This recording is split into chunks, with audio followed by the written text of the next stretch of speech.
Shalom saudara, Tuhan itu kasih. Dia rindu untuk menciptakan keluarga yang kekal, di mana Tuhan bertata di atasnya. Kami juga mengadakan perjanjian di antara orang-orang percaya melalui kasih dan dukungan dari setiap orang untuk dapat menolong jiwa-jiwa atau setiap insan untuk dapat bertemu dengan Tuhan dan bertumbuh di dalam persekutuan yang dilandasi oleh kasih. Ada pada Kisah Para Rasul 2 ayat 44-46. Kami berkomitmen untuk bisa saling memaafkan serta mengesampingkan perbedaan-perbedaan, di mana dengan tujuan untuk supaya membina hubungan, supaya menghasilkan ikatan yang kuat di dalam kesatuan. Kami juga harus tulus membagikan kehidupan kita serta menunjukkan kasih yang sejati, karena gereja adalah sebagai tempat, sebagai wadah untuk yang namanya keterbukaan, kejujuran, serta kedisiplinan yang dilandasi dengan kasih.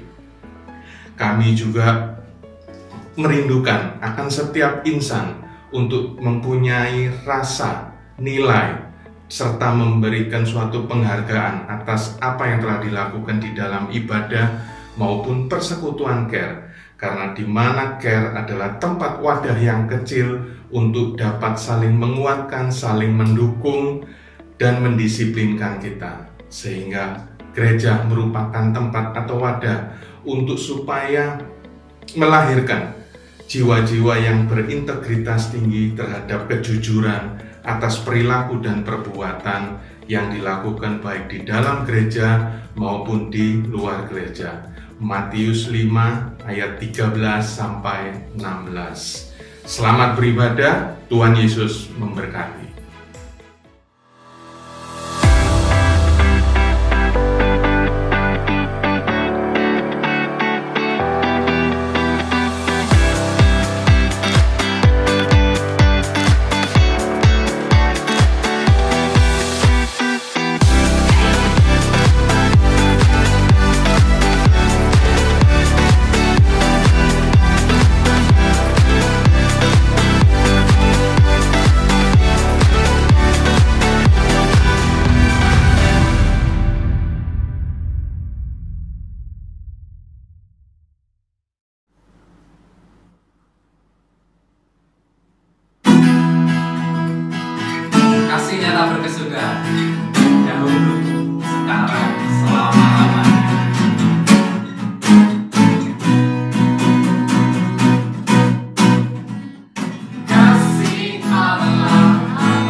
Siap jadi berkat. Apakah Anda siap jadi berkat?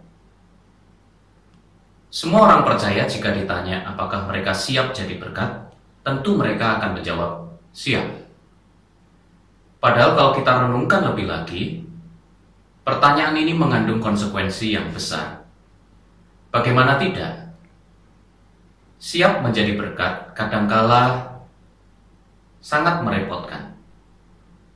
Kita harus melawan keakuan kita, mengalahkan ego kita, dan tidak jarang pada saat kita sudah memutuskan untuk menjadi berkat, orang-orang di kanan kiri kita tidak meresponinya dengan baik.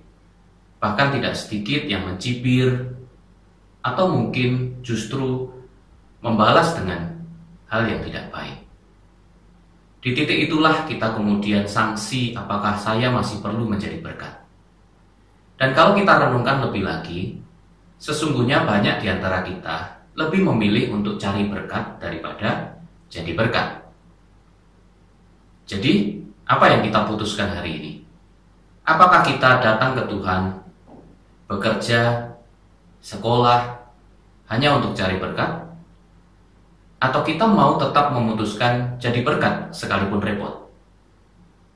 Kalau kita mencermati Kejadian pasal 12 ayat yang pertama sampai yang kedua, kita akan melihat pada waktu Tuhan memberkati Abram, atau yang nantinya namanya diganti menjadi Abraham, dengan 4 berkat besar.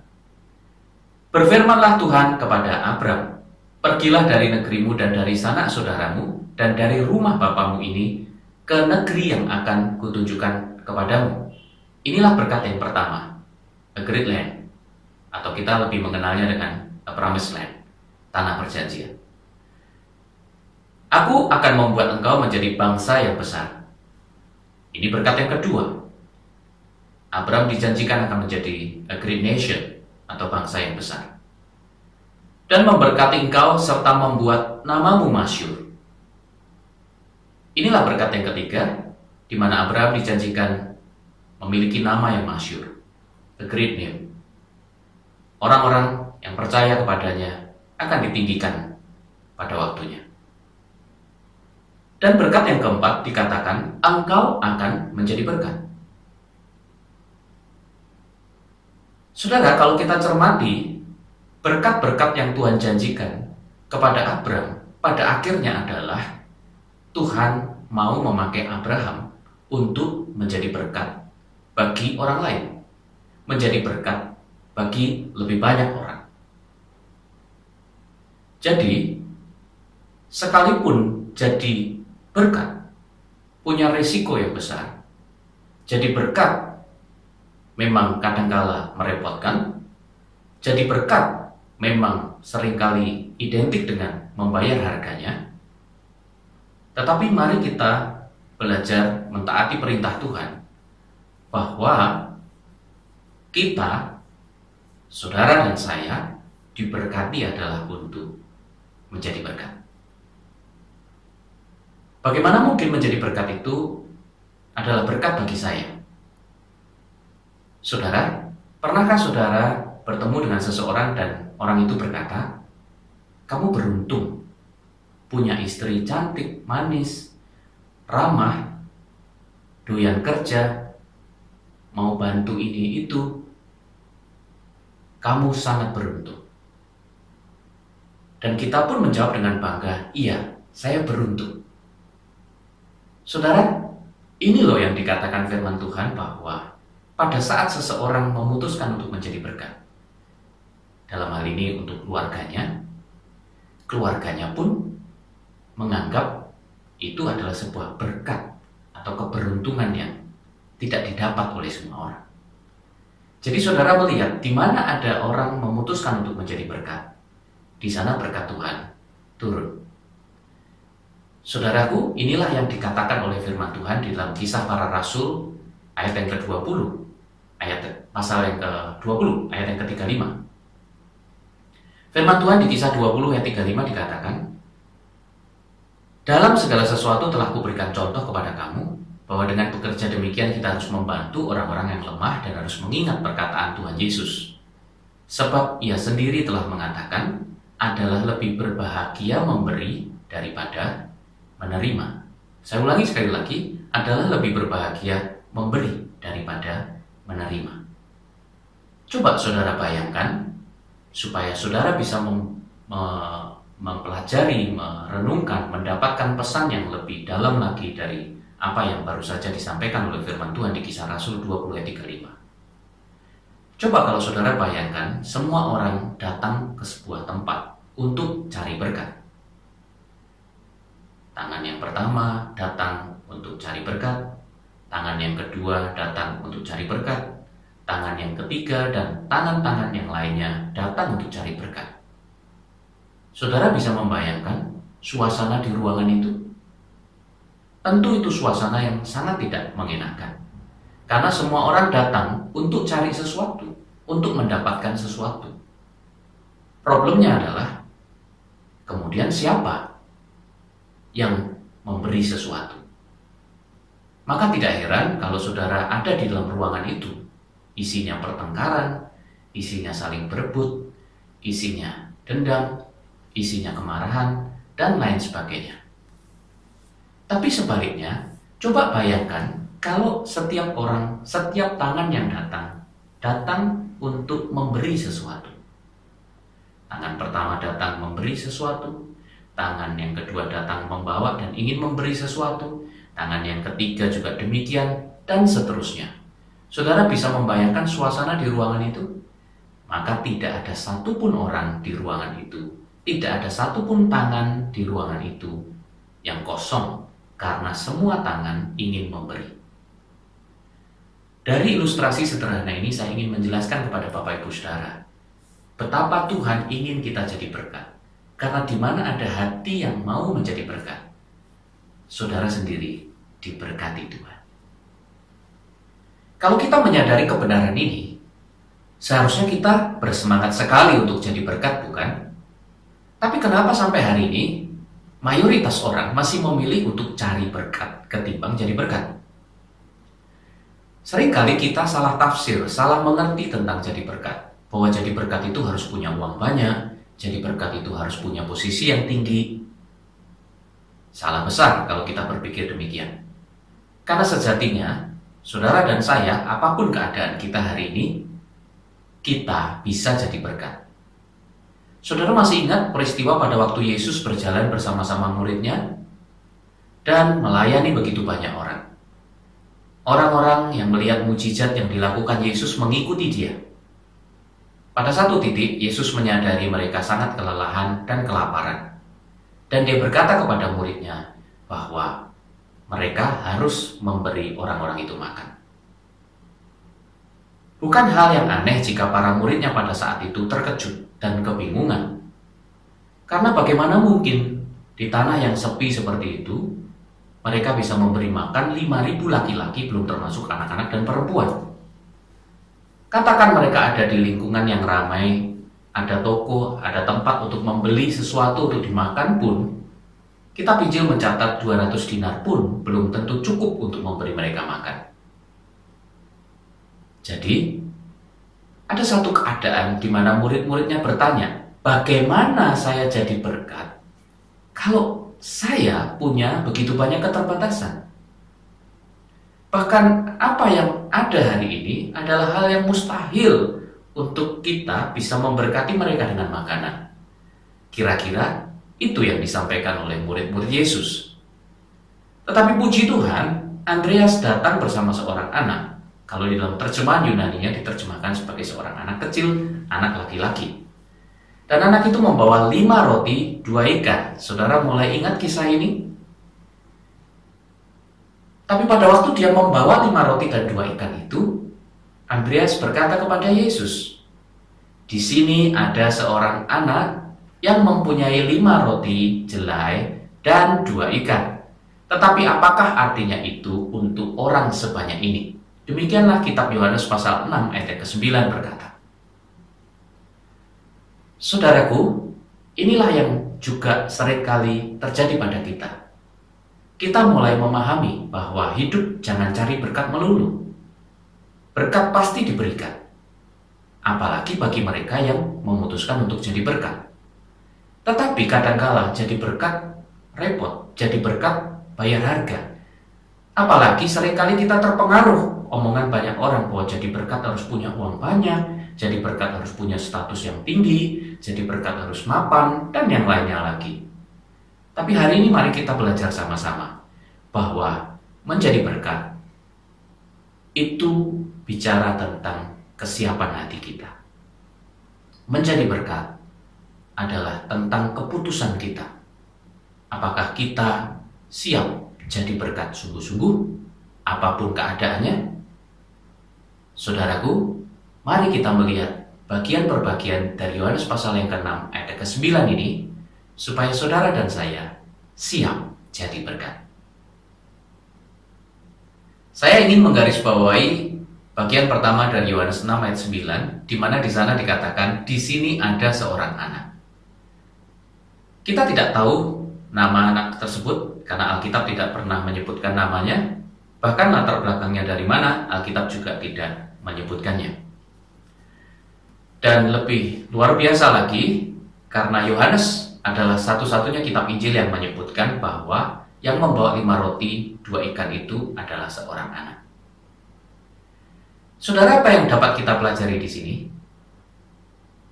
Anak tersebut dengan segala keterbatasan yang dia miliki membawa 5 roti 2 ikan, dan mujizat terjadi. Yesus memberi makan 5.000 orang, sisa 12 paku. Tuhan sedang mengajar saudara dan saya bahwa menjadi berkat itu bukan tentang kemampuan, tetapi tentang kemauan. Inilah hal yang pertama yang kita mau belajar sama-sama, bahwa pada saat kita berkata siap jadi berkat, itu bukan sekedar bisa, tetapi bersedia. Saya ulangi sekali lagi, bukan sekedar bisa, tapi bersedia. Coba kita renungkan sekali lagi. Disebutkan di sana ada seorang anak. Seorang artinya cuma satu, tidak lebih dari satu. Dan dikatakan anak. Anak adalah gambaran pribadi yang masih kecil, belum tahu apa-apa, belum banyak pengalaman, belum bisa membantu banyak, dan saudara bisa lanjutkan sendiri. Itu kenapa kita sering dengar di kanan kiri kita, masih anak-anak, belum tahu, masih anak-anak, belum ngerti. Kita sering menyepelekan anak-anak, bukan? Anak-anak itu identik dengan satu kondisi, dia masih belum mampu melakukan seperti yang dilakukan oleh orang dewasa. Disinilah penekanan yang Tuhan ingin berikan melalui kebenaran firman Tuhan hari ini. Bahwa Tuhan tidak mencari orang yang mampu. Tuhan tidak selalu memakai orang yang bisa. Tetapi justru penekanannya adalah di mana Tuhan mencari orang yang bersedia.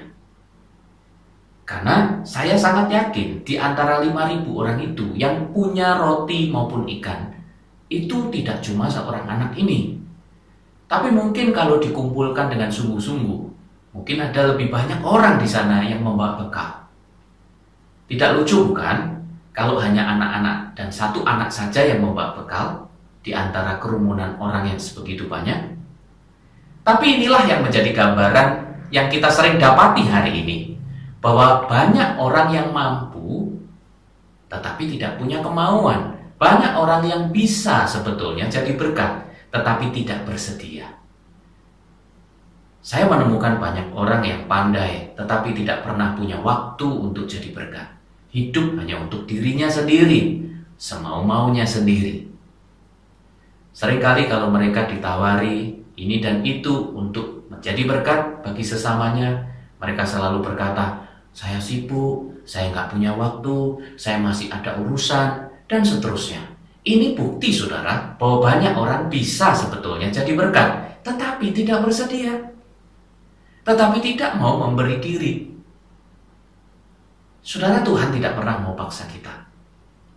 Yesaya 6 ayat 8, kalau saudara baca di Alkitab, lalu aku mendengar suara Tuhan berkata, siapakah yang akan kuutus? Saudara, pada waktu Tuhan bertanya siapa yang akan kuutus, dia menunggu jawaban dari saudara dan saya. Persis pada waktu dia bertanya kepada kita hari ini, Siapkah kamu aku pakai untuk jadi berkat? Maka marilah kita menjadi sama seperti Yesaya yang menjawab, ini aku, utuslah aku. Ini aku, pakailah aku jadi berkat. Ayat ini sering jadi guyonan, bukan? Ini aku, utuslah Tuhan. Mengajukan diri, tapi yang disuruh pergi Tuhan. Begitu kata guyonan. Ada juga yang berkata, ini aku, utuslah dia. Mengajukan diri, tetapi yang repot orang lain. Pada waktu repot, pada waktu harus bayar harga, pada waktu harus kerja keras, orang lain saja. Saudaraku, saya harap ayat ini tidak pernah menjadi guyonan buat saudara dan saya. Kalau kita mau jadi berkat, Tuhan tidak butuh kekayaan saudara. Tuhan tidak butuh posisi saudara. Karena saudara miskin, Tuhan tetap Tuhan yang besar.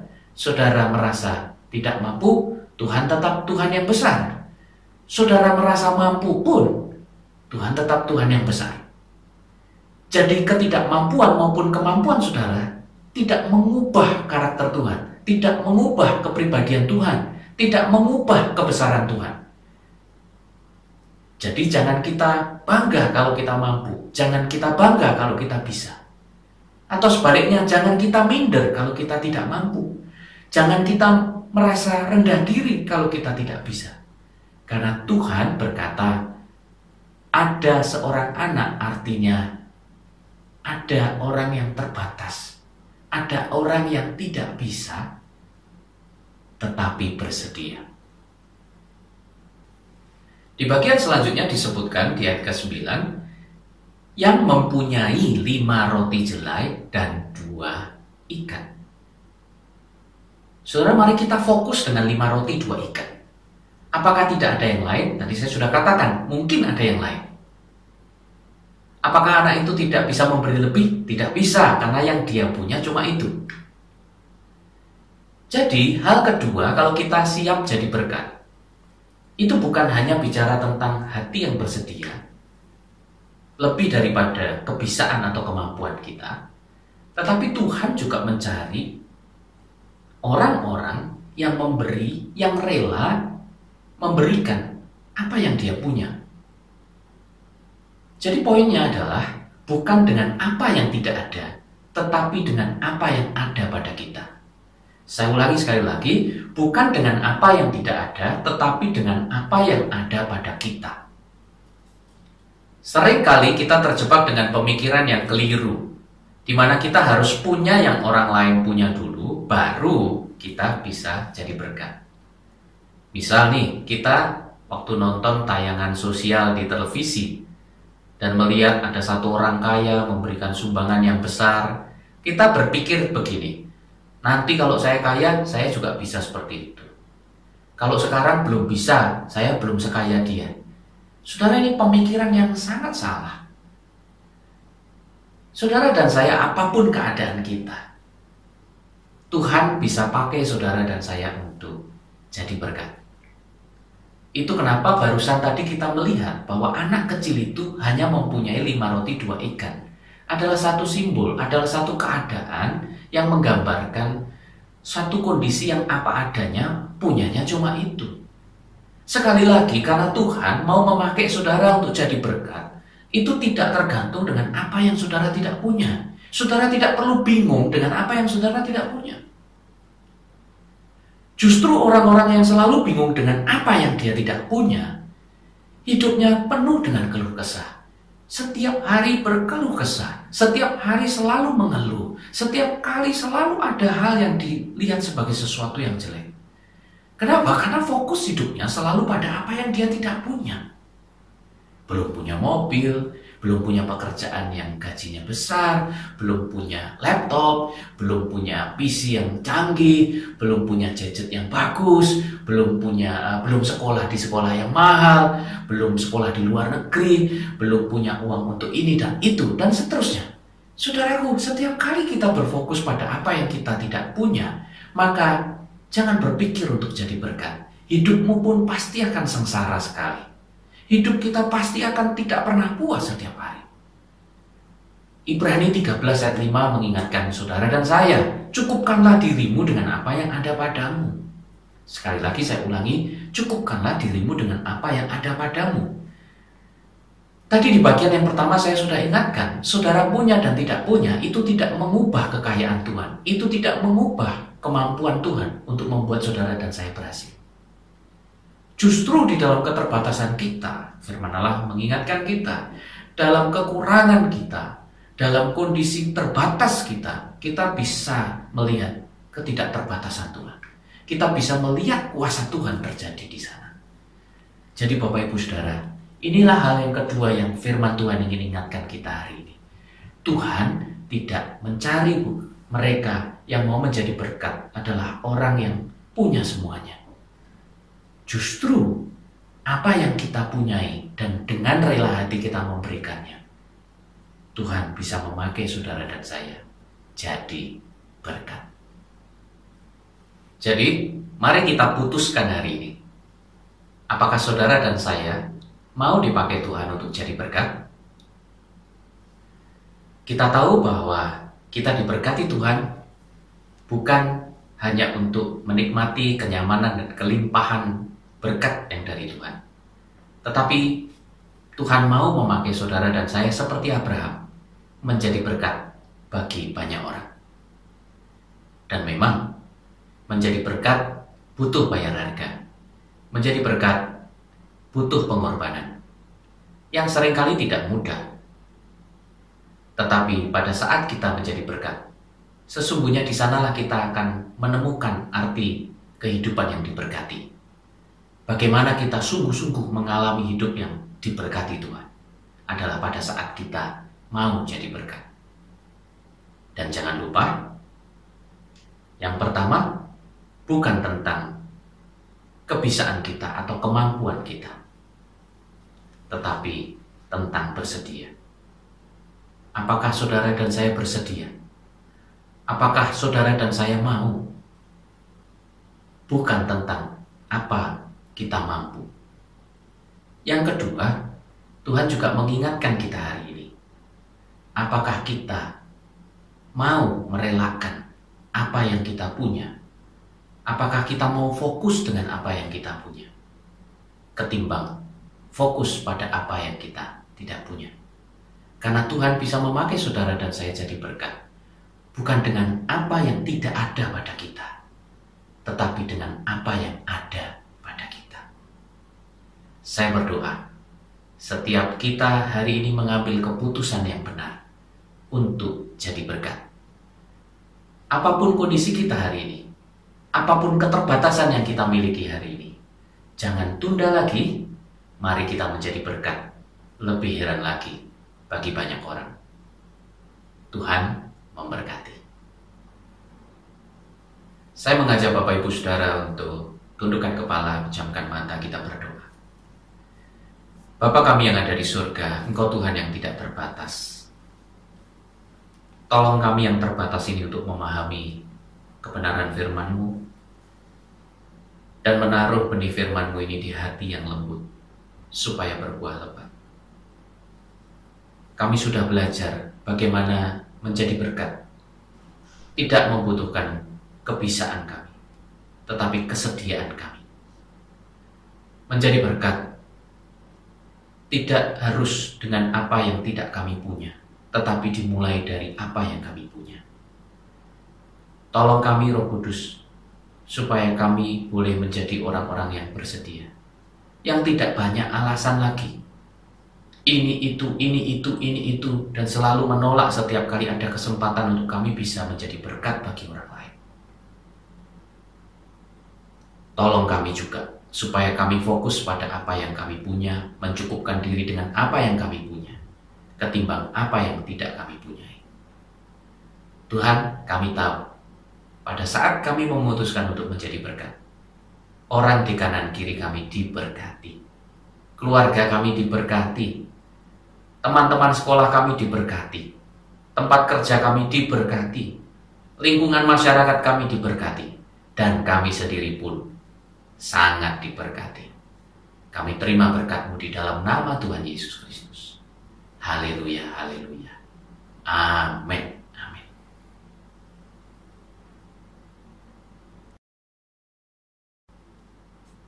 Bapak Ibu Saudaraku, angkatlah kedua tanganmu tinggi. Terimalah berkat dari Allah Bapa, Putra, dan Roh Kudus, yaitu berkat di dalam nama Tuhan Yesus Kristus. Berkat Abraham, Ishak, dan Yakub tercurah atas hidupmu sekarang sampai Yesus datang kedua kalinya. Dan kiranya hidupmu menyenangkan Tuhan, karena berkat itu tidak berhenti di dirimu, tetapi engkau menjadi saluran berkat bagi banyak orang, bagi banyak bangsa. Di dalam nama Tuhan Yesus Kristus, Tuhan memberkati engkau. Amin.